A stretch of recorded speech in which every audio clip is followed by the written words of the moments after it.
Discussion continues to rage about what has been described as two of the most emotional and controversial issues to face Barbados since independence. COVID-19 vaccines, along with testing, have been top of mind for many Barbadians. Mindful of the need for education and a platform for Barbadians to make their positions known on the matter, government saw it necessary to host a series of town halls. Now, members of the social partnership were in attendance at the 4 sessions, which were intended to gauge public sentiment. On this one-on-one, we take a look at some of the key moments from the meetings.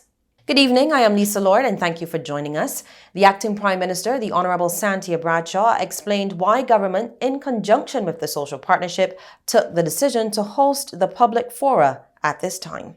When the decision was taken at the last social partnership meeting a few weeks ago to host these consultations, there was consensus amongst government, employer and employee representatives that the views on the issue of vaccination and testing are so diverse and so complex that no firm positions or even decisions should be taken without extensive consultation with the general public. We know that there are several experts who have taken positions for and against based on their professional knowledge and training. We also know that there are some people out there who find pleasure and comfort in reading and making their own decisions based on a careful assessment of reading and finding their own knowledge. And they want to come to their own conclusions on their own. And in this group, we will always find people who are either for or against a particular issue. And then you have some people who are not so much concerned about the COVID-19 vaccine per se, but simply the principle of whether the choice to be vaccinated should be entirely theirs to make or whether it should be made by others. Some of us, no doubt, have others that we trust, whether it's a family member, a lifelong friend, a doctor or someone else, and we're comfortable for the most part following that person. That person says you should go get vaccinated. They did it. They went through the trials of doing it, and therefore we feel that we should get it done as well. For others, though, the fear of the virus is a real one. It is unknown. Lots is unknown about the vaccine. Lots is also known about it as well. And there's the fact that we're in this never-ending, or what seems as this never-ending evolution of the pandemic. The fact that we keep hearing about variants, and every time you think that you've kind of gotten things under control, certainly in this administration, there's always something else that we're having to battle. And I know that it is difficult for people to make up their minds and to come to a conclusion. All of what I have referred to is just a fragment of the various scenarios that are driving the debate on the COVID-19 vaccines. The question of who should get the drug, who should not, the way in which it should be allocated or administered, the rights of employers versus employees, and most important, who should make the final decision. I've said all that to say that to make sure that you all understand that this area is a complex one, it is an emotional one, and it is one that is very personal to many people. I also want to make sure that you also understand that we understand here within the social partnership that as personal as it is to many people, from day one, COVID-19 has presented a situation where each personal decision has had the tremendous potential to impact way beyond the sphere of the individual. And if you think back in the early stages when we were managing this crisis to a number of our elderly population who were in their homes, they hadn't gone anywhere because of persons within the household who had ventured out who were unvaccinated, they were the recipients of the virus. They never went anywhere, but they died of COVID. It is because we understand and we appreciate all of this that we come to this school hall at Alexandra this afternoon to listen. We are not here to preach to anyone. We're not here to sell one position over the other. We're not here to tell you that one side is right and one side is wrong, but rather we are here to listen. We want to know what the positions are that you all have on this matter. And we want to know them because we want to make sure that people are comfortable in making decisions which affect them. We also know that there may be information gaps that many of you may feel that, from government's end, from the social partnerships end, that we need to close. And therefore, we're willing to listen and to appreciate exactly whether it's the criticisms or even the suggestions and the recommendations as to how we can make this experience that all of us are confronting for the first time in our lives a better one. As a society, we've proudly boasted in Barbados since attaining independence in 1966 that our greatest resources are people. We've talked about how we've punched above our weight, and as a result, both governments, previous administrations have invested heavily in education as a demonstration of faith in our people. We therefore know that many of you have given more than a passing thought to COVID-19 and to the impact of COVID-19, even as we conduct business in this country, and that you might have alternative ideas on how the issue of vaccination and vaccinating others to get our economy moving again can be addressed. The question of how do we assure visitors, who are the backbone of our country's economy, that they're coming to a safe place to visit when our vaccinations rate are around 30%, and the countries that some of them are coming from are above 70 in some cases. If it isn't satisfactory for them to come, then the question is, how can you work with us and tell us what are the suggestions in order for us to be able to make the country safe, so that the taxi drivers and all of the hoteliers and all of the people who work in the hotel sector can get some revenue being generated in the country again. I want to make it clear that this is not a situation of us versus them. I hear this debate, especially over the course of the last few days. There are tempers that are flaring because people feel that it is a debate about the vaccinated and the unvaccinated, that it is a debate about political parties, or it's a debate about employers and employees, or about representatives of unions. And it is unfortunate that we've gotten to this point where, instead of recognizing that we're all going through this across the globe, and we're all facing what we've never faced before, that this really is not a time for division. And I want to just reinforce that, we've not always got it right. None of us, whether anybody in the social partnership, in terms of managing this crisis, there's still a lot that we learn every day, and we're constantly evolving in terms of how we approach the management of this crisis. But I am confident that when you compare us to some of the other countries who have far more resources, that Barbados has stood head and shoulders above the rest.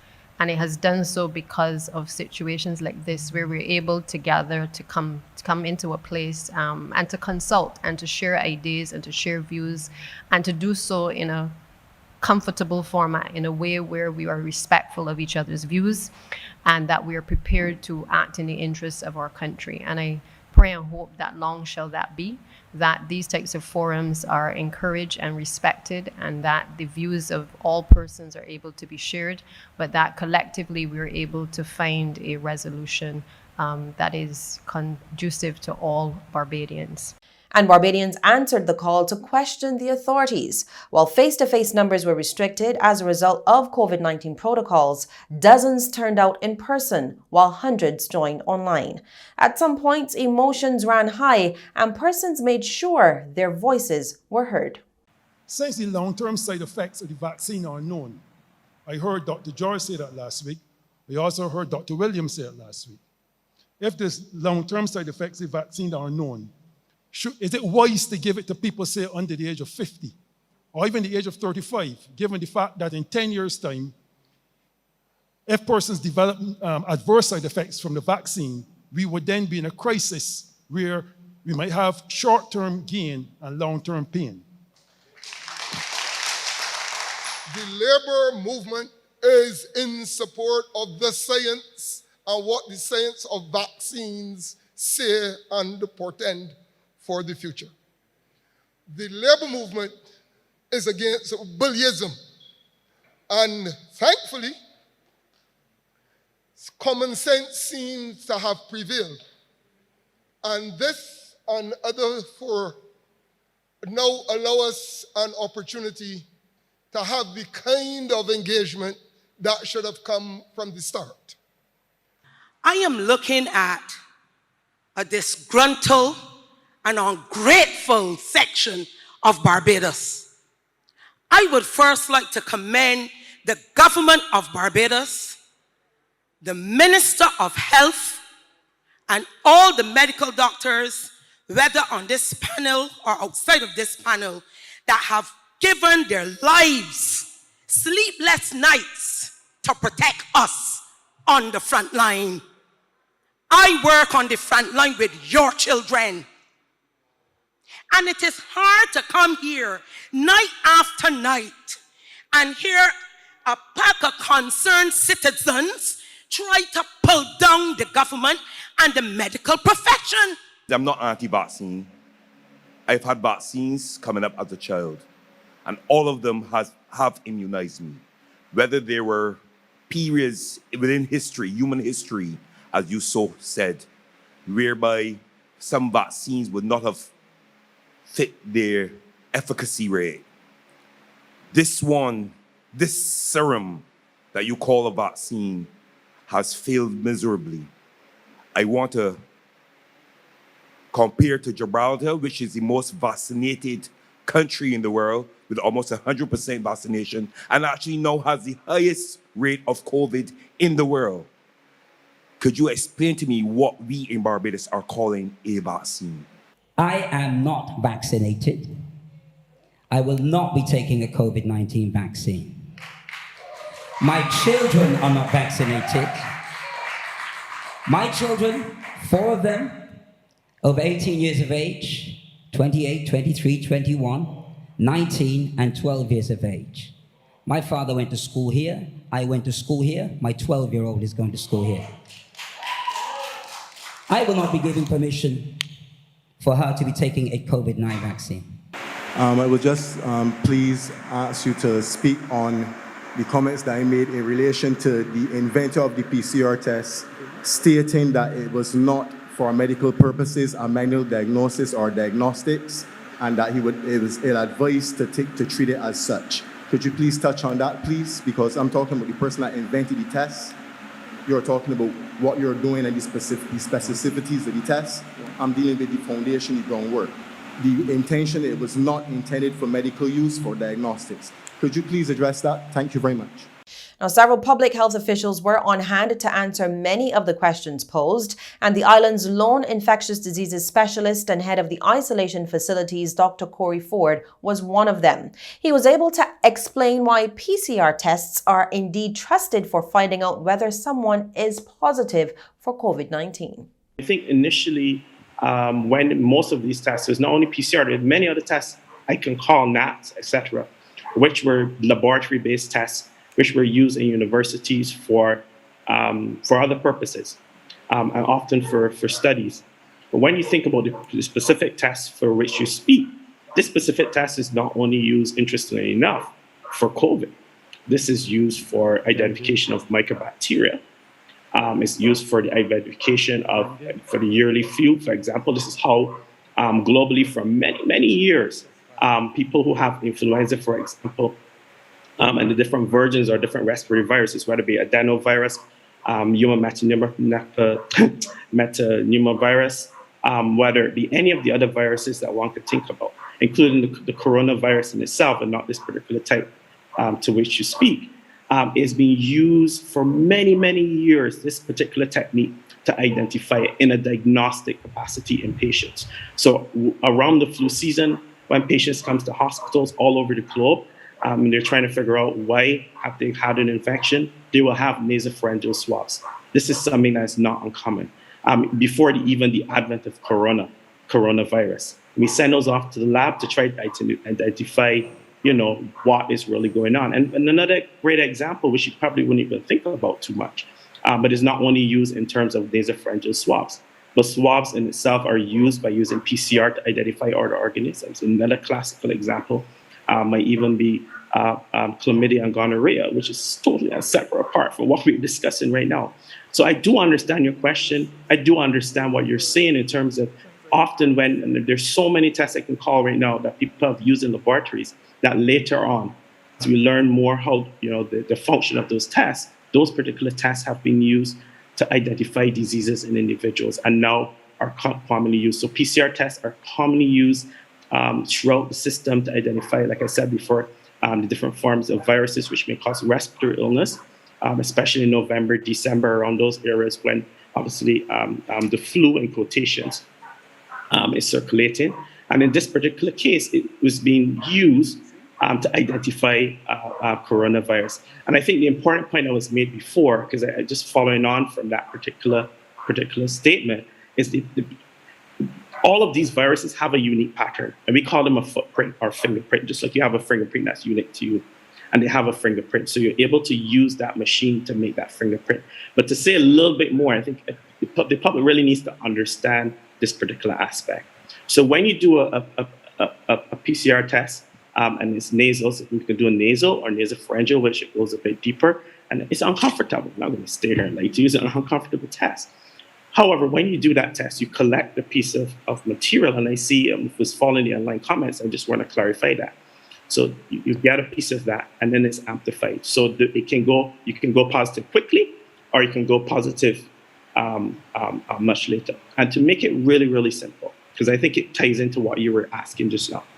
So when you do that test, and your test goes positive extremely quickly, what that means for us from a medical perspective is I've just found a whole virus. If to all who are listening to this particular conversation about PCR testing, I want you to remember, if you remember quite clearly, we look back very early in the start of this disease when we were trying to figure out how long we kept people in isolation. One of the big things we recognized, even in Barbados, and I think there were some people who actually went out and spoke about it. And they went out and they basically said this: look, I've been in isolation for 70 days, for 72 days, for 80 days. It was ridiculous. And we learned out of great studies coming out of Asia what that meant. We then found out that although your PCR test, which is a test I mentioned, because it just finds a piece of it and it amplifies, that's the name, that's how the test works. So although you were positive in PCR, we recognize that you were not able to spread the disease. And that came out of some particular parts of studies in Asia. And in fact, we realized after about day 10, which is now why we say people who are asymptomatic at day 10, they practically can go home. Because although I repeat, your PCR, you might be positive, you can't spread the disease. Similarly, for those who are symptomatic, it's quite different. So if you're symptomatic, by common sense, all of us listening to the call, you're able to get the infection. It will stay in you a bit longer than people who are asymptomatic. And so your length of stay in isolation might be different. So I said all of this to culminate in saying this. You're absolutely, I love how you started, which is to say, the inventors of things. Because people invent things for a purpose, but then it kind of shifts.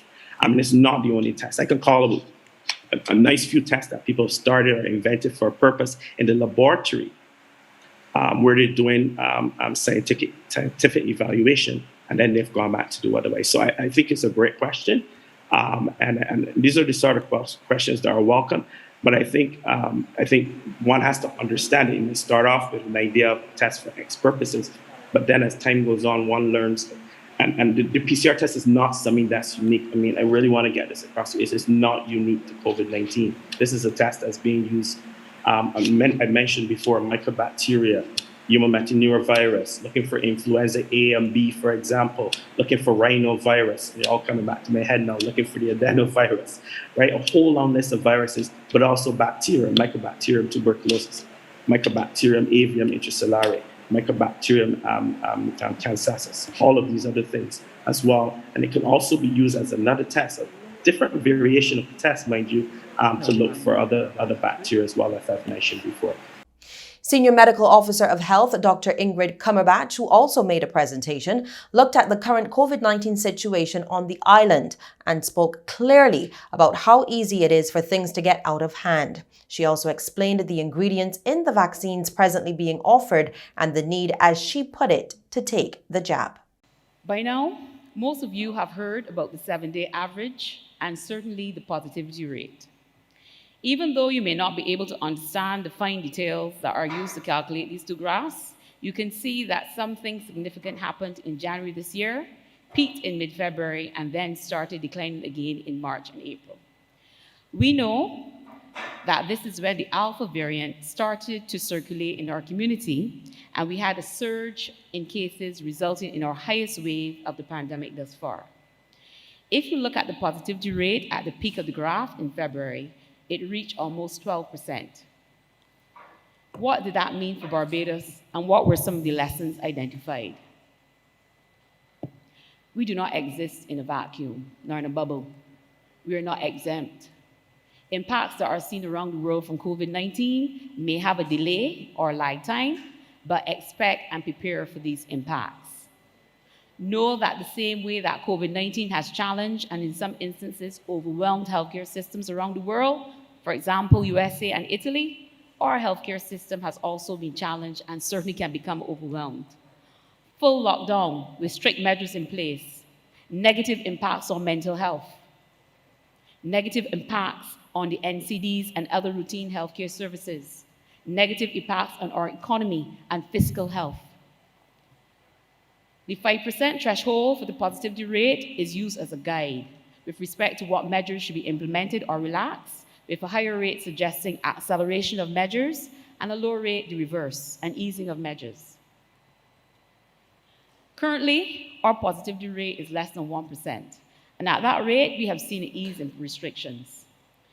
What we have achieved currently has been a result of a lot of hard work from testing, contact tracing, and innovative interventions, such as having a designated isolation facility and hotel quarantining of primary contacts. We want our positivity rate to remain as low as possible. I want to take this opportunity to implore the public to be cooperative to the fullest extent with the contact tracers and not to be abusive, evasive in the information requested, tell lies, provide deliberate misinformation, nor hide from the contact tracers. We are in this battle together, and we should be our brother's keeper, but in the right way. It is possible for us to become overwhelmed. There's a thin line between maintaining and being unable to maintain.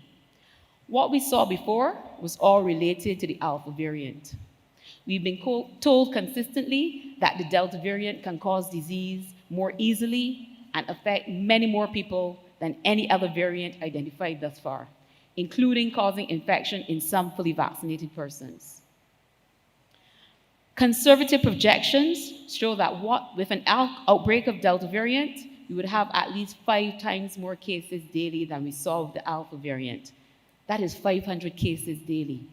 The sheer number of people needing care would present a significant strain to an already stretched system. Look around us, see what is happening, what happened in India, and the impact of the Delta variant on that country. The many persons who were ill, and the many that were so ill and requiring oxygen, such that oxygen became scarce and a precious commodity, resulting in healthcare workers having to make hard choices as to who should have oxygen and likely have a better outcome. Look closer to home at our neighbors in the region who are experiencing increasing cases of numbers of daily cases, whose healthcare systems are either at capacity or have become overwhelmed. Look at the increasing numbers of children who are being ill and requiring hospitalization and ICU care due to severity of illness. This is the situation all around us. Do not think that we are exempt. Our system has the potential to be overwhelmed by sheer numbers in daily cases, numbers of persons with serious illness, and those requiring ICU care, and number of deaths. We don't want to reach the point where tough medical choices need to be made on an individual or community level. And we're hoping in these meetings to be able to convey the real possibilities that this could occur. COVID disease has the potential to affect everyone in this country, regardless of age, race, or gender. And I'm sure that many of you over the course of our epidemic have taken note of the babies, infants, and children who have been positive with COVID-19. Once we fully understand the threat, we can see why we would want everyone to be aware of all preventative measures we have at our disposal. Everyone is at risk of exposure and could have negative outcomes if they become infected. I want to take you all back in history with the information on this slide. Many of you may have heard of the threat, heard of the Spanish flu.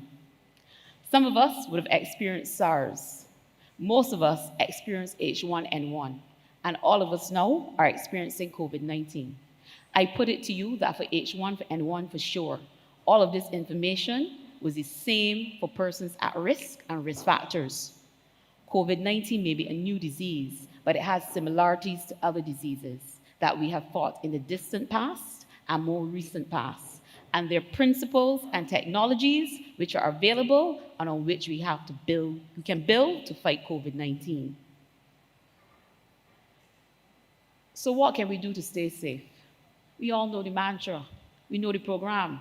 Wash your hands, wear your mask, and wear them properly, and stay far. We know it, so we need to do it. But there are other important things that we also need to do. Eat a balanced diet, exercise routinely, increase our vitamin C and other supplements, herbal or medical, to keep our immune systems in good working order. With the exception of measures related to restriction of movement prior to early February before the arrival of the vaccines, this is all we could do. These are all part of the layers of protection to reduce the risk of getting COVID-19.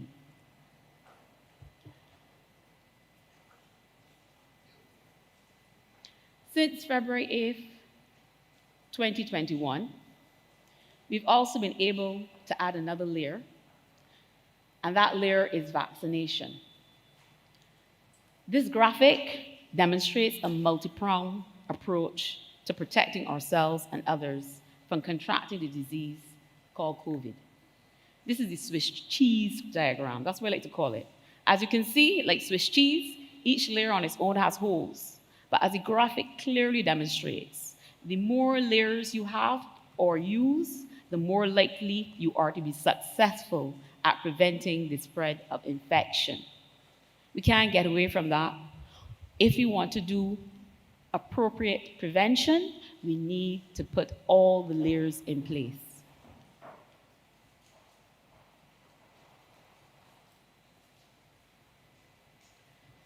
So let's talk a bit about vaccines and the vaccines available for COVID-19 currently. This slide provides examples of the various types of vaccines that exist and the type of immune response that may result from the specific vaccine given. An important point that needs to be made here is that although we are now almost 2 years into this pandemic, the SARS-CoV-2 virus is still a new virus, one that for the majority of us, our immune systems would not have seen before. By vaccination, one of the main things we're trying to achieve is to help our immune systems to deflect and fight off COVID-19 diseases. Vaccination serves as an additional layer of protection against COVID-19. The purpose of taking a vaccine in the first place, any vaccine, is to allow your body to mount an immune response to the pathogen being introduced, to give your immune system a heads up, so to speak. The benefit of this is that an immune response is mounted. This means that when your body becomes exposed to the pathogen again, illness is either prevented or the severity of illness is reduced. There are several different types of vaccines. Each type is designated to teach your immune system how to fight off germs and the serious diseases they cause. The majority of vaccines used against COVID-19 are what are called next-generation vaccines. They're either mRNA vaccines or viral vector vaccines. Now, when it comes to immune response mounted, you will note that the slide refers right at the end where you see the Pfizer, Moderna, and the AstraZeneca. You would note that the slide refers to an ongoing evaluation of the immune response. Yes, the effectiveness and response mounted is still being looked at. Nobody denies that. But the evidence that is already available shows that response is occurring in those who have received a COVID-19 vaccine, and that response has been beneficial. A question was posed at the last town hall meeting about the ingredients in a vaccine, and I really appreciated the comparison that was made with the lemonade. Because if I was asked that question at that point in time, I can tell you I wouldn't be able to answer it as I can answer it now, because some of these questions need a bit of research. So I'm going to tell you the ingredients in the 3 vaccines that we have here available in Barbados, which is the Sinopharm, the Pfizer, and the AstraZeneca. And I'm going to use the same analogy that the person who posed the question asked. So in Pfizer, mRNA is the only active ingredient and uses this technology to build antibodies against COVID-19. That's the lime or the lemonade? Lime or the lemon? Sorry? Well, when you have your turn to ask your question, you can ask me. But let me make my presentation. Thank you. The mRNA contains the material that provides instructions for our body on how to make the COVID-19 spike protein that triggers an immune response within our bodies. Lipids, or fats, which are needed to deliver the mRNA to the cells, are one of the non-active ingredients. Salts, which are used to help balance the acidity in the body. Sugar, which is basic table sugar. Sucrose, which is used to help the molecules to maintain their shape during freezing. Those are the basic ingredients in the vaccine. AstraZeneca. The active ingredient is a weakened adenovirus, and that is a virus that can cause bronchitis, but it's a weakened form of it. That's what we know it can cause, which gives the body instructions to create the COVID-19 spike protein in its cells. That way, when a person is exposed to COVID-19, the immune system will recognize the part of the virus that has those spike proteins and will know how to fight it. This is the same way or same type of technology that the flu vaccine used, which is the viral vector technology. And it's a pretty old technology because it was developed and in use for about 40 years now. It's a proven, safe, and relatively old approach. Non-active ingredients such as ethanol, which is used as a preservative, sugar as a stabilizer, and emulsifiers to ensure that the components stay together during the transportation and storage process. That is basically what's in the AstraZeneca. To answer one of the questions previously raised as if the spike protein is toxic, there's currently no scientific proof to support that spike proteins are toxic. Sinopharm. The active ingredient is inactivated SARS-CoV-2 virus particles that have been grown in culture in a laboratory and then were inactivated to lose disease-producing capacity while still stimulating an immune response. Aluminum oxide is used as an adjuvant, and this just means that it helps the inactivated SARS-CoV-2 virus to stimulate an immune response. The non-active ingredients are salt, sodium dihydrogen phosphate, and disodium hydrogen phosphate. Some of the benefits that have been documented with respect to the administration of COVID-19 vaccines include the fact that there is reduced infection, reduced transmission, and reduced severity of disease. We must also remember that our population demographics put us at an increased risk and vulnerability due to a high burden of NCDs and the fact that our population is very elderly. We have an aging population. And as I have emphasized continuously, we don't wish for our healthcare system to become overwhelmed. Again, vaccination is another layer in our preventive measures that may help us to avoid this. Data from the isolation facility at Harrison Point has shown that the proportion of those admitted to Harrison Point with COVID-19 who was unvaccinated is very high in comparison to those admitted who have been previously vaccinated. 84% of persons admitted this year have not been vaccinated, and the percentage of those fully vaccinated who have had breakthrough infection is low, only 7%. This information is not currently being presented to the public routinely, but this is presently under consideration within the ministry, and if done, we will seek to present information in a simple and impactful way, similar to the example which will be shown in the next slide.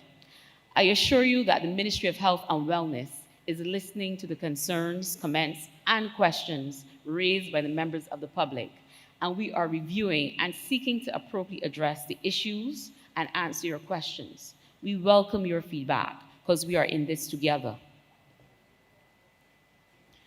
So this is the dashboard from the Bahamas. Everybody can see the impact of this dashboard.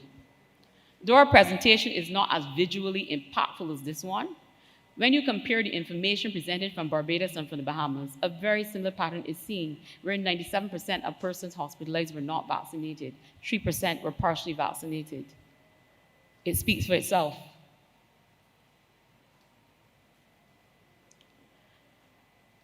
This slide, this is about choice. Your choice to take a vaccine, your choice of which vaccine to take, your choice not to take a vaccine. All choices are sound choices once you understand and fully explore the consequences of your choices and are willing to accept those consequences. That's the important point. All choices are sound once you do all of those things and know that choices come with consequences. As we all know, the vaccination program in Barbados began in February of this year with the administration of AstraZeneca vaccines. As of August 17th, just over 100,000 persons have received a first dose, and 87,096 have also received a second dose, ensuring that 32.1% of the population is fully vaccinated. A request has been made for a comprehensive explanation on herd immunity. Herd immunity, or population immunity, occurs when a large portion of the community, that's what we call the herd, becomes immune to disease, making the spread of disease from person to person unlikely. As a result, the whole community becomes protected, not just those who are immune. And I'm going to give you a little practical example using the persons at the head table as my population. So I am the virus, the new virus that has never been infected by anybody, but never been exposed to. I like a virus, right? Yeah. So the moderator, he was out vetting, and I went and I infected him. And next to me, Dr. Sobers Granum, I also infected her. But persons in the community became aware that this virus is circulating. And a vaccine was developed.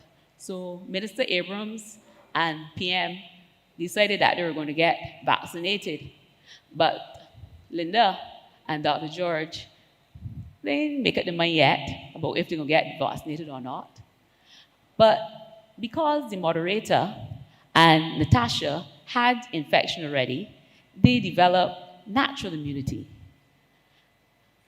The Minister Abrams and the PM, because they were vaccinated, they got immunity from their vaccination.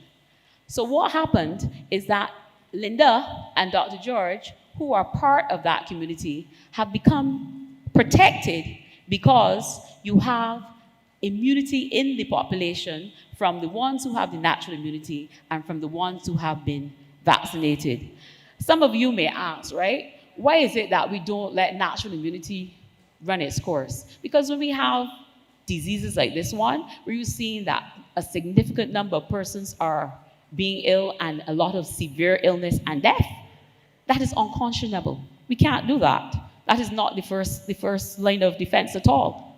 So if we have preventive measures such as washing your hands, making sure you wear your mask appropriately, stay social distancing or physical distancing, and now the vaccine, that is the things that we're going to put into place or want to put into place so that we can achieve this population immunity.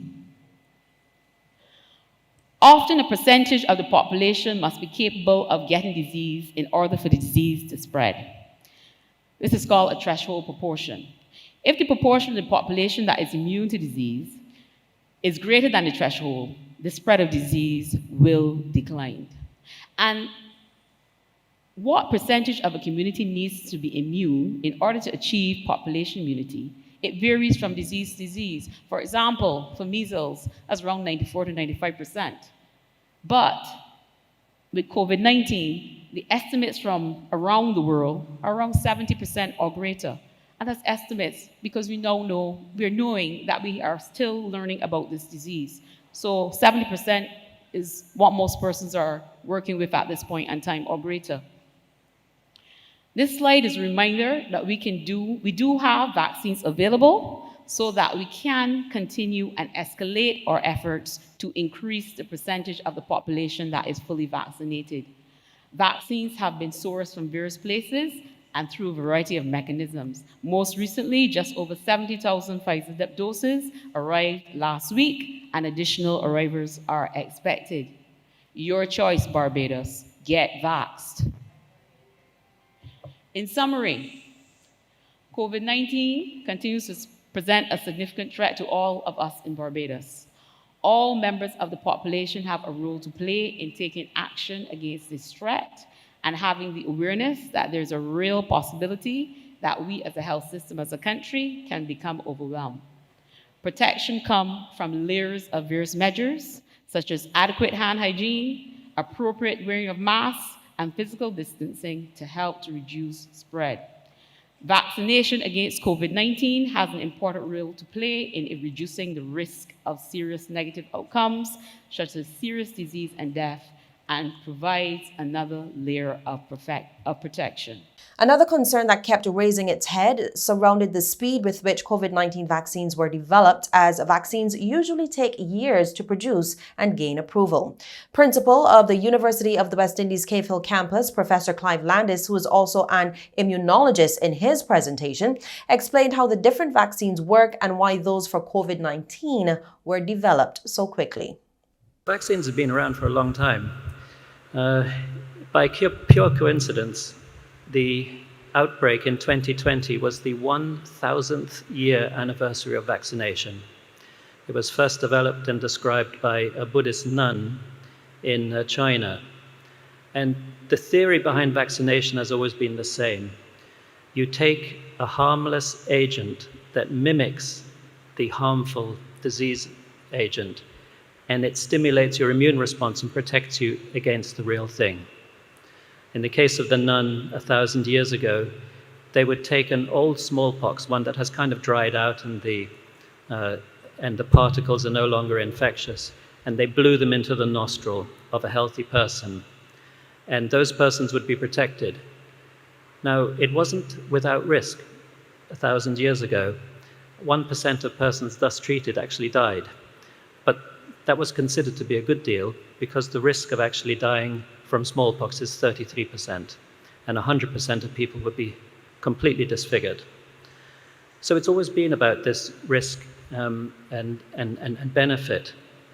And you have heard, how tremendously slanted in favor of benefit it is. And we're all used to vaccinations because we've all had them as children. But it's different when we're adults and we're making a conscious choice. So let me address those two questions. What are these new vaccines and how are they developed so quickly? So all the first vaccines that came through the door, Pfizer, AstraZeneca, and Moderna, are so-called new vaccines.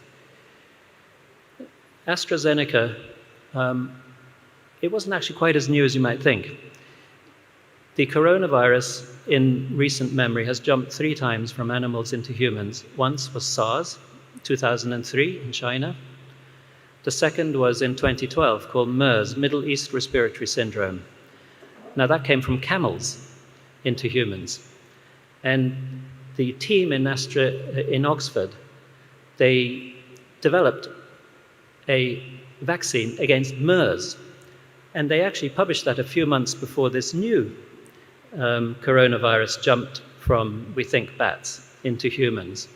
So they already had a full vaccine developed against MERS, which is a relative of this new coronavirus.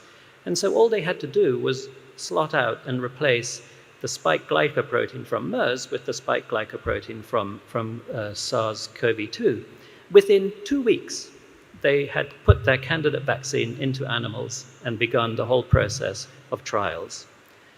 And if anything, the mRNA vaccines are even simpler. They simply encode the protein, which encodes the spike glycoprotein. That company, BioNTech, in Germany, they had their candidate vaccine in animals in 2 days. It's just so much easier to make a vaccine using these modern techniques. And I would say and remind you, inherently, they're safer, because there is no replicating virus. There is no virus dead or alive. There's only a little part, a protein, and so inherently they're very safe. So how were they then developed so quickly in terms of the safety trials? You know, we often hear vaccines, oh, you know, they take 3 years, 5 years, 10 years, whatever. Well, first of all, you have to consider that the regulators, when they're regulating medicines, and vaccines fall under the medicine regulatory agencies, there's a long line of medicines waiting to be approved. You know, there's heart medications, there's liver medications, there might be, you know, hair regrowth medications. Who knows? There could be 50 medications waiting ahead of you. And if you have a new vaccine, you just get in line. But not this time. When the pandemic was declared by the World Health Organization, every regulatory agency said, we're going to give this one priority. As soon as the clinical trials are finished, we will then evaluate whether they can be approved. And then, of course, it's just the money. You know, when you make a vaccine, you have to really have a market. So if you look at Ebola, Ebola hit Central Africa in 2014. This was the worst Ebola outbreak ever.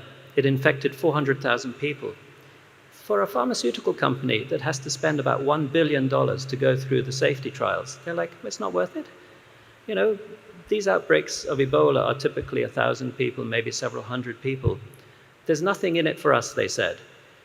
And universities had already made a full Ebola vaccine. It was just sitting there on a shelf. And then the Vaccine Alliance, the Global Vaccine Alliance, came in and said, fine, we will pay for it to go through the clinical trials. And so the Global Vaccine Alliance paid for it. And within a year, you had a fully effective Ebola vaccine. And last year, probably no one even noticed that Congo had another outbreak of Ebola. They just ring-fenced the whole area with vaccinations, and it got snuffed out. And so when you have that kind of resources that were poured in, that is how you can accelerate vaccine development very quickly. But it's very important to stress that all the phases of the safety trials were all gone through by all the vaccines that Dale Babb spoke about, which have been approved by the World Health Organization. So the animal studies first to show that there's any kind of efficacy. Phase 1 is usually just in a handful of people to look for very, very severe adverse reactions. Phase 2, you know, maybe a few dozen people. You might be looking at some dose regimes. Again, you're looking at safety. And then phase 3, tens of thousands of people, typically spread over many countries, you know, different places and races, so that you can be sure that it works in everyone. All of those vaccines that have been approved went through all of the normal trials. So there are no corners cut. And the Pfizer vaccine, which we now have, and I'm very pleased we have it, in the country, you remember, that was the first one to be approved. It was approved first in the UK, but I liked what they did in the US. The FDA's hearings on the Pfizer vaccine were public. So the public could see every piece of data from the phase 3 clinical trials. And that kind of transparency, I think, you know, has helped imbue these vaccines, you know, with general acceptability. And I'm hoping that I would have addressed maybe some legitimate concerns about the type of vaccines that we have, these new ones, and how quickly they were developed in the minds of people listening today.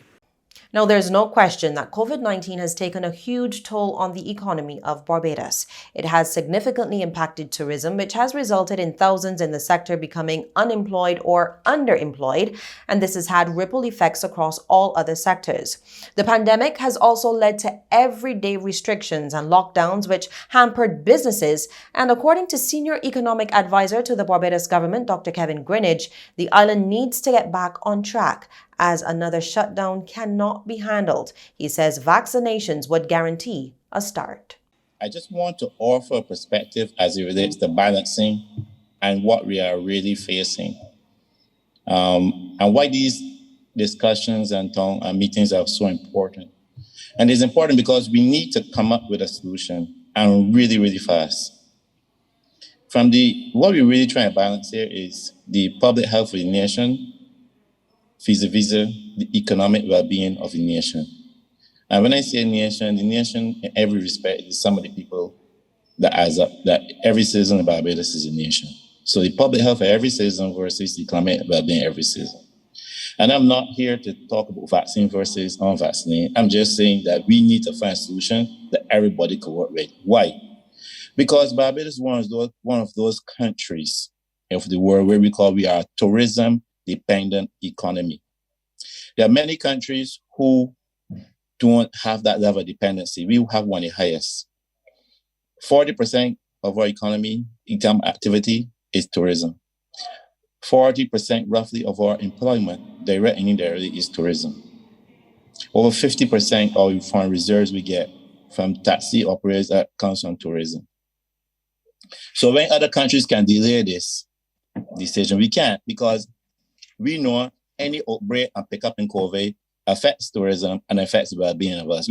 Now this is facts. We don't need to look to anybody for this. In 2020, when COVID hit us, our economy collapsed by almost 18%. We lost $2 billion in economic activity. In perspective, between 2008 and 2017, we didn't really move we grew about 500 million. Losing $2 billion is one of the largest decline in economic history in our country.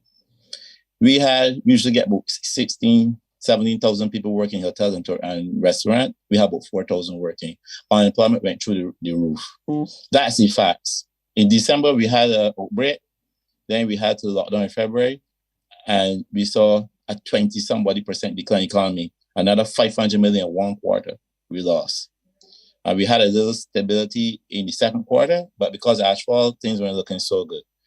The only way that this economy, the real cost of the economy is here, because it is each one of us can look around and see somebody in our neighborhood, whether it's in our immediate family, our brother, sister, mother, father, uncle, aunt, or somebody next door or in front of us, on the left of us, who lost their job because of COVID, the shutdown, the impact of COVID, who lost their job or even working reduced hours or working part-time because of this COVID impact.